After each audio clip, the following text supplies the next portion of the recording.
Well, Donald Trump is fuming because the August jobs report just dropped, and guess what? The numbers didn't miraculously improve despite Trump firing the Bureau of Labor Statistics over last month's disappointing results. And to add salt in the hand wounds, well, even his usually loyal media allies at Fox News couldn't spin it in his favor. Instead, they were forced to report the truth. Dun, dun, dun. Disappointing jobs data. Only 54,000 private sector jobs added. And look at this. The yield on the 10-year Treasury below 4.2%. The 2-year down around 3.61%. Yields down. The Labor Department reported U.S. job openings dropped to a 10-month low of 7.18 million in July. That's below the estimate of 7.38 million.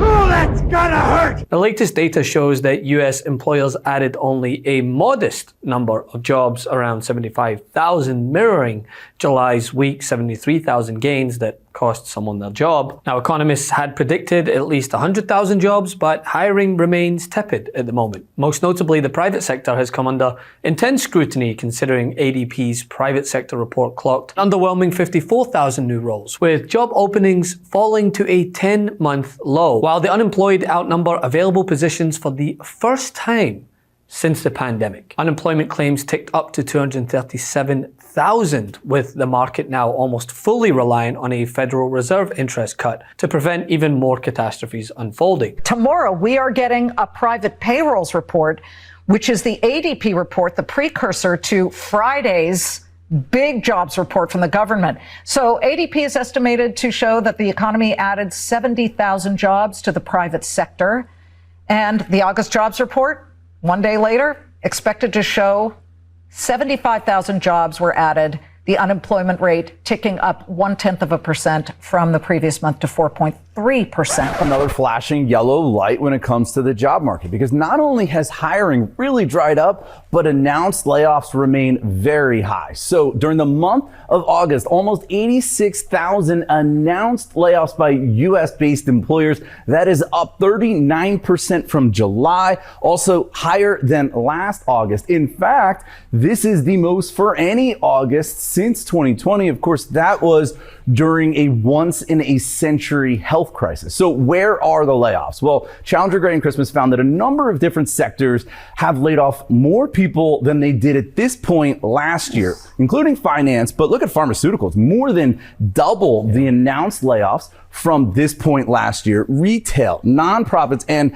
government announced layoffs way up, although I would note that some of those government layoffs, of course, have been challenged in court. As far as why companies are laying off workers, Challenger Gray and Christmas found a number of reasons during the month of August, including restructuring, market/economic conditions, and closing. Those top three, of course, speak to industry-specific pressure and/or pressure on the overall economy. And then number 4 on that list is DOGE, the government efficiency panel that was previously led by Elon Musk, slashing government spending. That's worth noting. This is the first data released since Trump fired BLS director Erica McEnteford, blaming her for supposedly rigging the numbers. Elaine Chao was on yesterday, and I know, she was, I think she was labor secretary for 8 years under Bush 2, and she was your transportation secretary as well. And she said, the commissioner doesn't really even get involved with the actual minutia of putting all these things together. And there's no way that it could have been,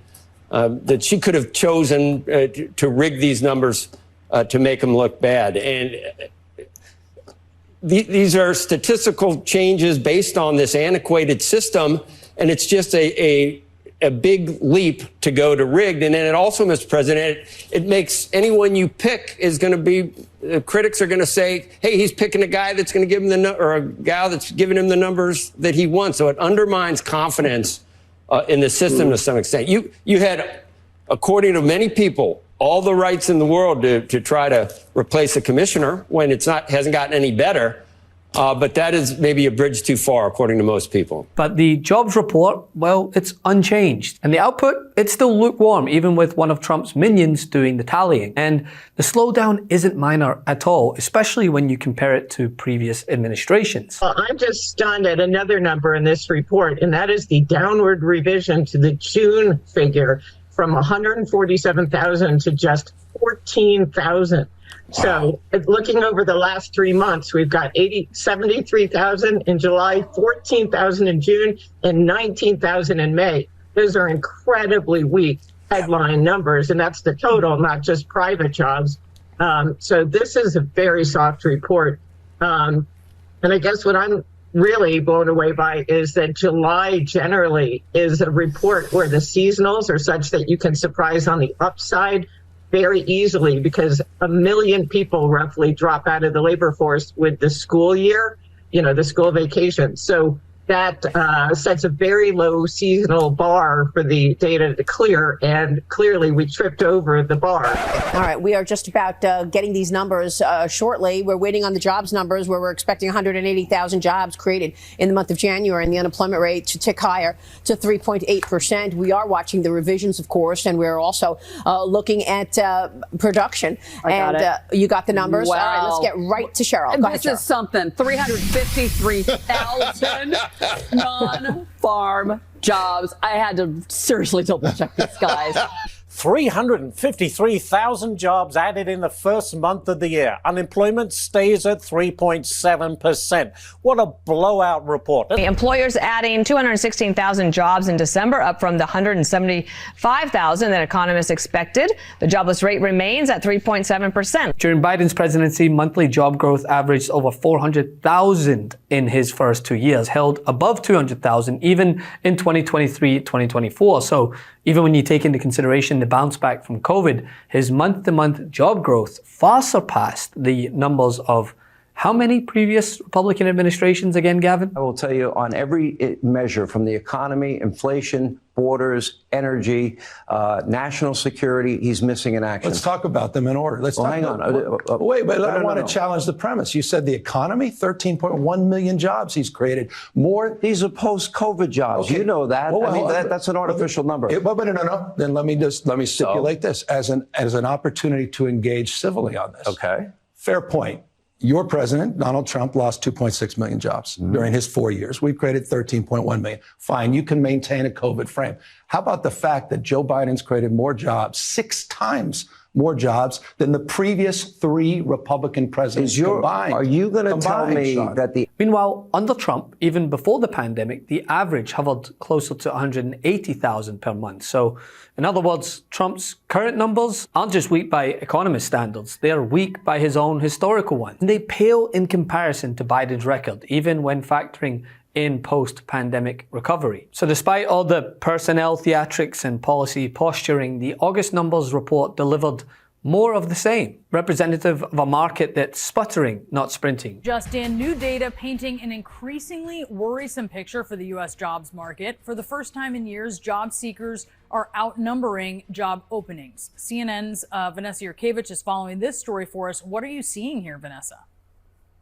Yeah, this is a JOLTS report that we get every single month, and it precedes oftentimes the jobs report that we'll get later in the week. But this JOLTS report essentially revealed that there are fewer jobs available than those that are looking for those jobs. So in the month of July, it reveals that there are 7.18 million jobs open, and there are 7.2 million people who are unemployed looking for a job, so a little less than 1 job per person. And what this really signals is that there is starting to be a softening in the labor market, which very much starts to back up what we saw in July's jobs report, which showed a weakening of hiring, just 73,000 jobs added in the month of July, which led to President Donald Trump firing the head of the Bureau of Labor Statistics, which puts out that monthly report. Fewer jobs there by 181,000. Retail and trade, also fewer job openings in that sector by 110,000.